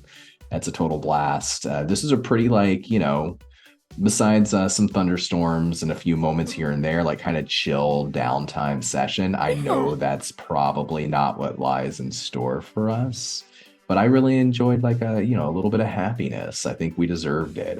It's been a little stressful recently for our characters. So I thought that was a total blast. Thank you. And of course you deserved some happiness. You have to know what happiness feels like. So when the opposite happens, it's all the worse. Yeah, so... I don't have any gun skills, so like... Yeah. And I don't have any luck left. No! So... Mate, I can't believe you spent that luck for that sleight of hand. Where I'm going. I'm kind of sad that it wasn't a shotgun, because Dawn and shotguns in Call of Cthulhu go together like that. They do. Yeah, so I'm still hoping that you will find a shotgun. Maybe in the sub for some reason. In the sub, we'll see. For some reason, yeah. Maybe you will find a shotgun, because I have plans. Great session. Thank you. My favorite moments was, cutting the power out on you guys so that other NPCs can make moves in the dark without the security cameras rolling. Slipping notes under y'all's door, all the things that happened while you guys were on your happy, wonderful road trip, in which Wash was recovering and Araya was fixing the boat. I'm sure nothing else happened. I'm sure it was just that completely boring, mundane stuff. Heather is elated. She is the happiest girl in Ushuaia at the moment. But I'm afraid that won't be the case for long. But I'm glad she could find some joy before the submarine. And I had a personal goal, which I will not announce until after our next session to see if it was achieved, because I think it is the most tragic thing that could happen. And I'm trying to see if I can make it happen, but, as naturally as possible. So thank you for helping me achieve that goal so far, Dawn. Okay. And thank you so much. We will hopefully have the entire crew back for next week, but someone needed to go make a run for all those parts that are missing, sabotaged, getting all that. Some people needed to experience some joy while others recovered and worked. So thank you all so much for watching. Until next time, have fun and play games. She's a monster.